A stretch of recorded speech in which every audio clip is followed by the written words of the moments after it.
Hello everyone, welcome to the Daily Current Affair analysis of 15th of August 2025. So I wish you all a happy Independence Day and we will go into the topics that we are going to discuss today. Before going into the topics, I would request you all to subscribe to this channel because we will be giving daily updates and it will be very helpful for you for the examination. So going to the topics. So today we are going to discuss Lokayukta. So that is the first topic. Then we will be discussing about Japanese encephalitis. Then we will go to India-Africa mineral cooperation and creative economy. And finally, we will be discussing some one-liners related to preliminary examination. So the first topic we are going to discuss is about an arrest, and this arrest is done on the Bantwal Deputy Dasildar, and he is linked to two other bribery cases also. The Lokayukta police has arrested him. And why is this arrest that has taken place is that, so he is a deputy Dasildar and he has been arrested under the Prevention of Corruption Act of 1988. So what did he do? So he was arrested regarding this Pauti Kata. So that is the concept here. So we'll discuss what is Pauti Kata. So what is the action taken here is that he is arrested under this Prevention of Corruption Act, and this was done during a trap operation. So this trap operation is done by the Lokayukta police, and that is the concept here. So what is the legal basis of Lokayukta? So it's a central legislation. So there is no central Lokayukta law. Instead, every state should enact its own powers. And this power is derived from the Article 239A, that is from the state list. And the recommendations can be from the central committee. So when did this become very famous is that after the Anna Hazare movement, Lokpal and Lokayuktas Act became very famous. So this Anna Hazare movement is related to anti-corruption movement.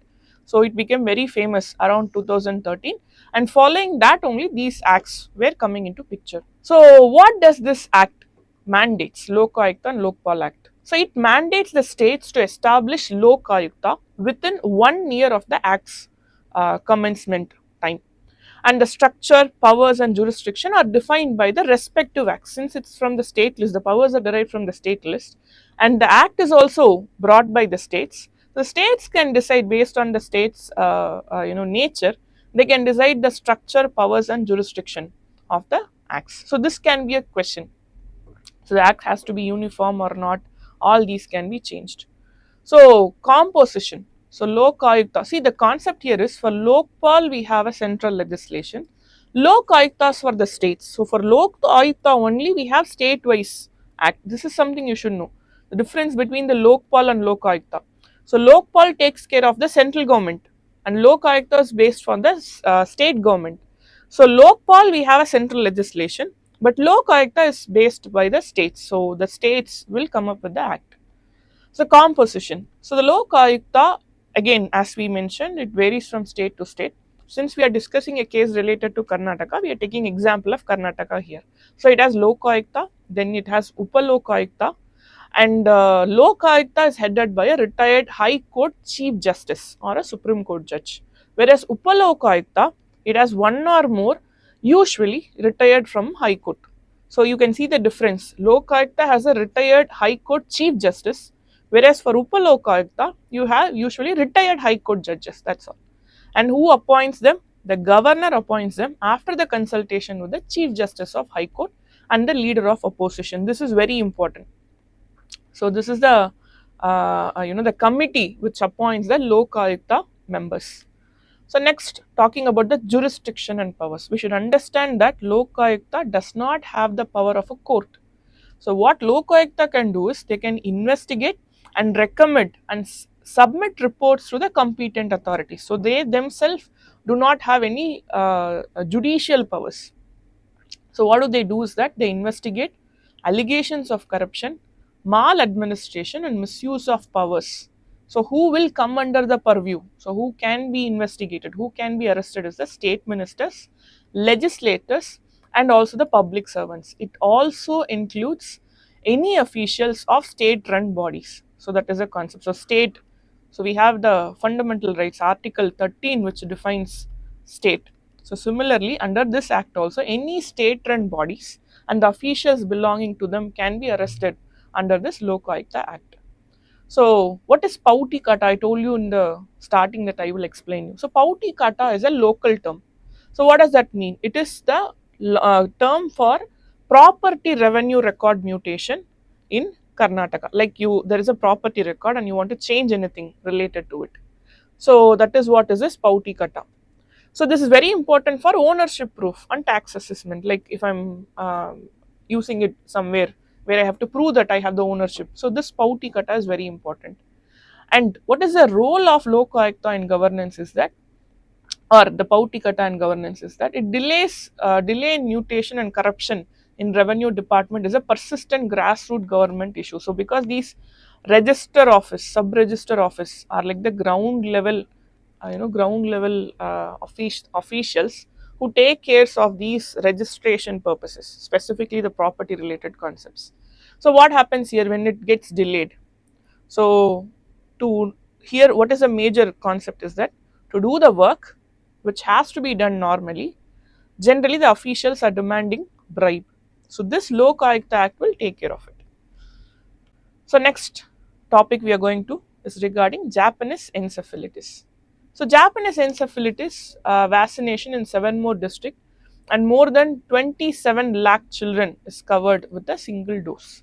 So, talking about this Japanese encephalitis, here specifically we are talking about Tamil Nadu. So, Tamil Nadu is expanding the vaccination program to 7 more districts, and the health department is planning to reach a total of 27 lakh 63,152 children aged from 1 to 15 years. Very important, we are talking about a vaccination campaign. So, it is held at the government and government aided schools. So, now talking about this Japanese encephalitis, what is it? It's a vector borne viral disease. So, we say that it's a vector borne viral disease. Specifically, it is a zoonotic disease. So, what is zoonotic disease? So, zoonotic diseases are diseases that are transmitted from an animal to a human being. That is what we call it a zoonotic disease. And specifically, it is a viral disease. So, in terms of preliminary examination, they can give you a statement that Japanese encephalitis is a bacterial disease and you should be careful that it is a viral disease. So, Japanese encephalitis virus, it's a flavivirus. So, it's something similar to dengue, Zika, yellow fever, all those. So, these viruses are also, or these diseases are also spread by mosquitoes. Next, transmission. So, what is a primary vector here is the Culex mosquito, specifically Culex tritascinorhynchus. So, this is the mosquito's binomial nomenclature. So, reservoir host. So, here there are pigs, wading birds. So, they act as a reservoir host. So, what happens is like when we are consuming the meat or when we are having them domesticated, we can also get the infection from the pigs and wading birds. So, geographical distribution, where do we generally find these diseases? So, it is endemic to East, South and Southeast Asia. So, mostly in Uttar Pradesh, Assam, Bihar, West Bengal, Odisha, Tamil Nadu and Karnataka. So, here I am talking about mostly. It doesn't mean it is only prevalent in these states, but is more prevalent in these states. Sometime it can be found, it can be identified in the other states also. And there is a specific season, like post monsoon period, we can see the mosquito breeding peaks. So, it's more of a tropical disease. Symptoms. So, the incubation period is 5 to 15 days. So, generally incubation period is a time taken for the virus or any of the microorganism to cause the disease. So, once there is an infection and there is a time between the infected time and the symptoms coming out. So, this period is called as incubation period. So, most infections are asymptomatic and there are at severe cases it causes high fever, headache, neck stiffness, disorientation, seizures, coma and high mortality, that is 20 to 30% of people who are infected might face death. And survivors often have a neurological issue, speech, movement, cognitive issue. You can see this term says Japanese encephalitis. Cephal means head. So it will go and affect the parts of your head. So that is the the outcome. The impact would be over your speech, movement, cognitive issues, etc. And what is the prevention and control? So vaccination is a prevention part because it's better to prevent than protect. So in that case, vaccination, so it's a mainstay prevention strategy. In India, live attenuated vaccine is used. So what is live attenuated vaccine is that the virus will not be deactivated otherwise they'll just remove the disease causing capability and will be sent inside the body through vaccination, and our immune system will develop a memory immunity, and in future when there is a real encounter of these viruses by our immune system, the immune system will be ready. This is how the vaccination works. And live attenuated vaccine means that, so the virus is not generally talking about any of the microorganism will not be killed, it will be alive, but the disease causing capacity alone will be removed through some process. 2 doses under the universal immunization program is given to the endemic district where it is very prevalent, more prevalent. That is what is the meaning of endemic district.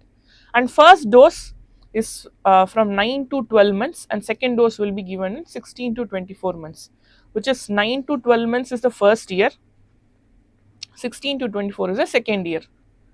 So first dosage means like that is the first time you are administering the vaccine, and second dose is mostly a booster, like it is giving another introduction to the immune system, so the memory immunity becomes even more stronger. That is what is the concept.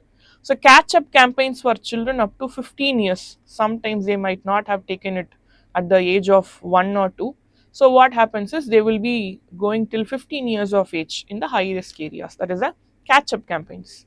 And vector control, so we spoke about how we are going to prevent it through working on our own immune system, and here we are talking about the vector control. Here the major vector we know is mosquito. So mosquito control programs like environmental management, proper water storage practices, because mosquitoes breed in stored water, stagnant water. So if you are addressing the stagnant water issues, it will be helpful, like usage of fishes, closing the water storage amenities.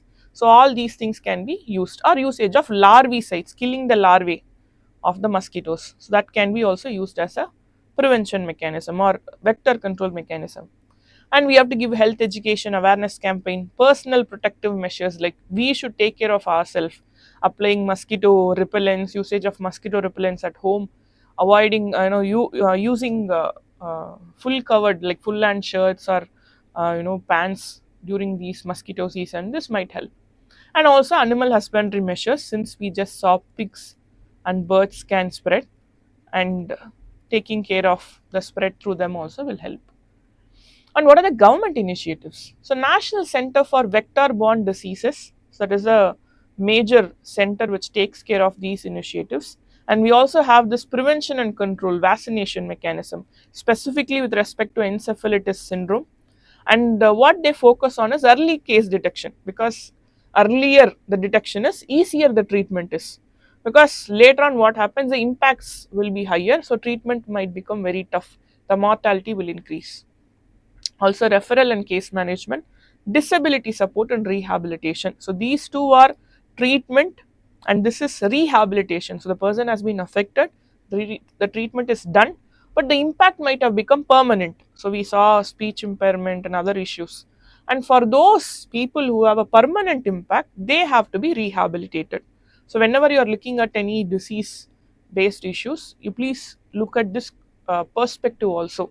So we are preventing it, we are protecting it, and we also should work on the rehabilitation concept. So next topic we are going to is mineral mining in Africa. So Africa is challenging China's mining hegemony. So China is known for their hard diplomacy, like they'll start with a project and then they'll have a hook in the project and they will create issues to the country who are in agreement with them. Such a way Africa is challenging the China's mining hegemony. So the African government and civil society are challenging it today because they often fail to deliver the promised skill transfer. So initially when the agreement is coming into the picture, they give certain promises, but later on what they do is they don't do it. The skill transfer and infrastructure will not be done. So the government will be dependent on China. Such a way they start controlling the government. This is what they do generally, like debt trap mechanism or these kind of broken promises, all those. The old resource for infrastructure model is losing its acceptability today. So what happens is the governments need accountability.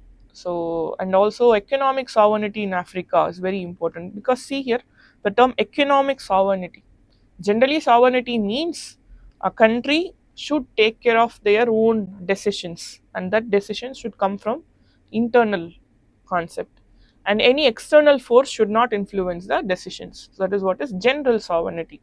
So economic sovereignty means the same concept, we are focusing on the economical aspects, like how trade has to be done, how the taxation has to be done, all these will come into the picture. So here China's hegemony is affecting Africa's economic sovereignty. So what is the alternate here? Before going to that, we should know why Africa is very important from the minerals perspective. Africa is very rich in terms of minerals. That is, almost 30% of world's mineral reserves are in Africa. And the Democratic Republic of Congo, this was a prelims question. So prelims, they asked this question in 2023. So the Democratic Republic of Congo alone produces 80% of world's cobalt, and cobalt is a critical mineral. It is very important for rechargeable batteries. So PIB has released 32 minerals as critical minerals, and cobalt is one of them. And other minerals like rare earth elements, gold, lithium. Lithium again is a critical mineral. Gold, we all know the demand of gold today. So gold is seen as an investment for a aesthetic purpose. It is even used in some boards in terms of electronics. So gold again is very important. India Africa mineral cooperation. So now India is coming into a picture. We know India tries to have a good rapport with Africa, and talking about the global south. So this will help India and Africa. It would be a win-win basis. Why? Because is that India's emphasis is on capacity building and skill transfer, which we are always working towards. Soft diplomacy. Here we talk about the soft diplomacy, like mutual cooperation. So responsible mining aligned with African policies like African green mineral strategy, because Africa has other issues with respect to environmental concept, the global warming, the desertification issues. So many issues are happening around. So Africa is now emphasizing on green mineral strategy, and India will support green mineral strategy. But China, we know they are very ambitious in terms of economic prospect. So India is a very good option for Africa right now. So what are the India's initiative with respect to Africa? So we have signed memorandum of understandings with African nations, like mining agreements with South Africa, Mozambique, so Democratic Republic of Congo, Tanzania, Zambia, Malawi, and then Ivory Coast and Zimbabwe. So these can be questions. So out of which of the following we have memorandum of understandings with? And there is something called as KABIL. So what does this KABIL stands for? So it's a government entity. KABIL is a government entity. It's a company. So they acquire overseas critical minerals. They even secured a deal with Argentina recently. So the when we talk about critical minerals, we have to remember the ABC of critical minerals. So that is Argentina, Brazil, and Chile of South America. So South America, Chile is the largest producer of lithium, and that can be a very important question. And recently KABIL, that is a government entity, has secured a deal with Argentina. And geological mapping. So Geological Survey of India is also undertaking projects in Somaliland, Zambia under critical mineral mission. Zambia's exploration team we have, that is in 2025 geologist mission to survey 9,000 square kilometer for copper and cobalt. Again, copper is a critical mineral. So we should know the 32 critical minerals in PIB. It can be asked which are the following are the critical minerals. And we also have public-private synergy, like Vedanta's Zambia copper belt concession with tech use and local jobs. Vedanta is a private organization, and they are very much known for their metallurgy um, business. And phosphate in Senegal. So Coromandel bought 45% stake in Baobab mining for rock phosphate supply. So iron ore in West Africa. So Tata Steel and Sodemi partnership for Mount Nimba iron ore. Critical mineral mission. So this is very important. This critical mineral mission is very important. Why critical minerals are very important is because critical minerals are the future. So the country which has a hold over critical mineral will be a global power. So here China holds a very good amount of critical mineral, But if the country China is given the hold of critical mineral, or other countries become dependent on China for critical minerals, obviously their hold over other things, their influence on other countries will rise. So the world countries are looking for China plus one, an alternative to China. So this Africa, like Africa serves as a best alternative to be not so dependent on China. So budget 2024 pushes for domestic and overseas critical mineral sourcing, very important. And also we have Mines Act amendments in 2023 and 2025. This reforms the exploration, liberalization and overseas funding. Liberalization is the economies becoming more open, that is the toughness of laws being reduced. So decriminalization takes place. So all these come under the liberalization concept. So overseas mineral fund we have. So and then multilateral ties. And India part of mineral security partnership for supply chain governance. So next topic. To survive AI and global geopolitics, India should become a hub of knowledge creation and not just knowledge processing. So we all know that India's tertiary sector is very powerful. Yes. So India's tertiary sector, the service sector is very powerful. But here this article speaks how AI can serve as a threat even to the tertiary sector. Because tertiary sector employs lesser compared to both primary and secondary sector. But the contribution to GDP is very high from the tertiary sector. If the tertiary sector is replaced by AI, what happens is that India's GDP might get issues. Apart from that, the human resource, India is a important supplier of human resource to the world. And if that human resource is replaced by AI, definitely it will have a huge impact on India's economy and also the society. So this article speaks how we should survive AI by becoming a great player in terms of STEM to step. So what is this transformation from STEM to step? We'll be discussing. So what is the theme? So India must urgently pivot from being a cost-based service hub. Cost-based service hub means that the tertiary sector, today we are just working as a processing place, but we are not generating, we are not creative. We have to become creative. We should start creating data. We should start creating contents, technologies. So instead of just being a link in terms of the supply chain, we should be in the place where the supply starts. That is the meaning here. So we should become science driven innovation leader, integrating technology, policy and societal impact to stay relevant in AI dominated global economy. Because we are human resource supplier, if AI replaces human resource, then we might be in danger. So here the danger, I mean the economic concept. The major issues here. Disruption of India's IT services model. AI and automation are dismantling today low cost IT services model. For example, let's say we are processing data, we will have data analyst. What if that work is taken by an artificial intelligence? This is a simple example. Like TCS laid off 12,000 employees as generative AI, machine language and automation replace coding, data entry, support and part of analytics. So 12,000 employees have been laid off. So what will happen? It is threat to India's core export strength in white collar digital labor, the human resource. It is a very much big threat for us.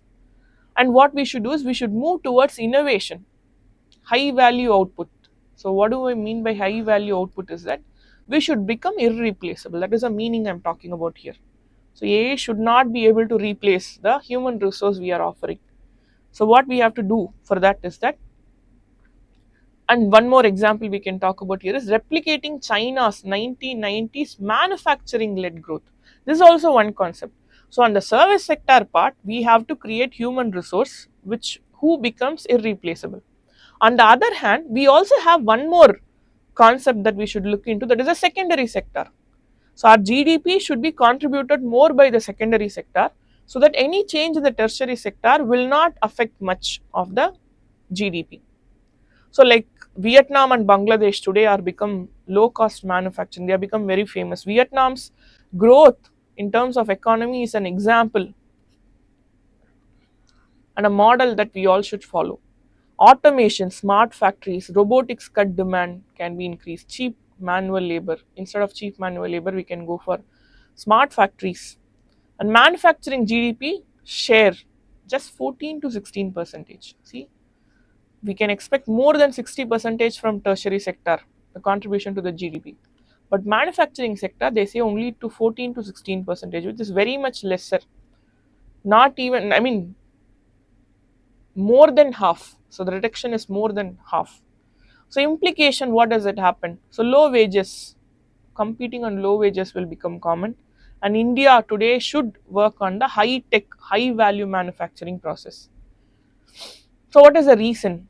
Is because we have weak innovation to education pipeline. Simply speaking, we have graduates. So we have people who have completed their degrees. We have people who are qualified on paper, but are they skilled? That is a question here. That is why we are talking from moving from step two. Sorry, I'm repeating. We are talking from moving from STEM to STEP. So that is what we have to do. So science, technology, engineering, and mathematics. From that, we have to shift to STEP, where it is a skilling program. So weak innovation to education pipeline, shallow national education policy, and then we don't have indigenous AI stack. We are dependent on AI for open platforms for the other countries. We don't have our own AI stack. And also without urgent reforms, India might face an issue in future. We can just remain as a coder supplier, but we cannot become an AI leader. AI is a future. That is something we cannot uh, refuse to. It is becoming inevitable. In that case, we should be an AI leader instead of just staying in a place where we are just a coder supplier. So what are the actions we recommend here is we should invest in the research area. So we have to increase our R&D like AI, biotech, semiconductors, and we should also reform the universities where where it is not just the graduation but skilling takes place, bringing innovation hubs, tech transfers, reward risk taking. Reward risk taking here means we should bring entrepreneurship mindset, not just a person who can get settled in terms of just working. So the person should be ready to take risk. That is what is entrepreneurship. And we should engage in industry, partnering in terms of long-term, high-risk R&Ds. And we should learn from global level, like from Israel. We should learn from them. We should learn from Vietnam, and we should also track the outcomes. So it should be data-driven R&D policy. So build strategic infrastructure like sovereign AI stack, chips, cloud, data protocols. If we are dependent on other countries for these, so when we are talking, see, this might look like just a economical outcome. When we are dependent on some other country for our economical aspect, eventually there is a possibility we might get dependent on the sovereign aspect also. We might get strategically dependent on them.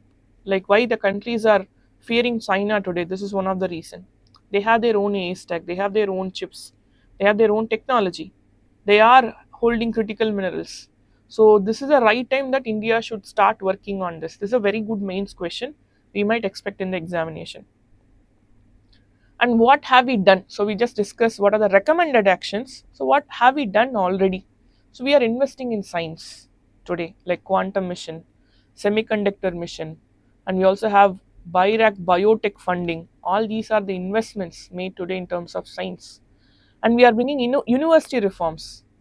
So IIT, research parks, National Research Foundation, and we are bringing this production linked incentive schemes. We are promoting semiconductor industries by production linked schemes. We are rewarding them. Positive reinforcement is done today. Corporate R&D labs are encouraged. CSIR industry tie-ups is done. So these are the actions that we have taken today, and following the recommendation, we will become a global leader in terms of AI. And what are the global models we have? DRDO missions, Atal Innovation Mission, Indo-Israel I4F mission. So, and also we have NITI AI strategy, NRF monitoring, and the strategic infrastructure, very, very important. Supercomputing mission, CDAC chip, AI projects, India's AI mission, all these are very, very important that we are slowly and steadily, strategically towards becoming an AI leader. So what has to be done? STEM to STEP shift. So STEM is nothing but we are going to talk about how people are getting graduated here, how many people are involved inside STEM, whereas STEPS speaks about skilling, where we are integrating science with policy, ethics, and society. We're integrating science with policy, ethics, and society. University reforms. We have to build interdisciplinary innovation hub, which means that different fields will be there. By interlinking them, we can come up with great products, we can come up with great entrepreneurship. Expand doctoral research, link academia with industry, very, very important. By directly supplying the human resource to the industry, that is what is linking academia with industry. Blue sky science investment, AI, biotech, semiconductors, frontier tech, etc. And triple helix model, deep government, industry, academia cooperation. So deep helix, so this is a helix, this is double helix. So I'm talking about triple helix, where this becomes government, this becomes industry, and this becomes academia, where the universities, the government, and industries work in hand, such a way that we create a very powerful model.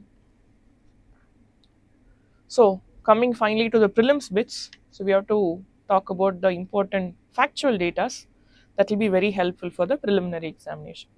So, first we are going to discuss about Kartavyam. So, what is Kartavyam? So, it's a nationwide lecture, and interestingly, it is given by the Ministry of Law and Justice with 21 institutions. Why is because they want to promote duty centric mindset. So these lectures are for promoting duty centric mindset. So that is Kartavyam.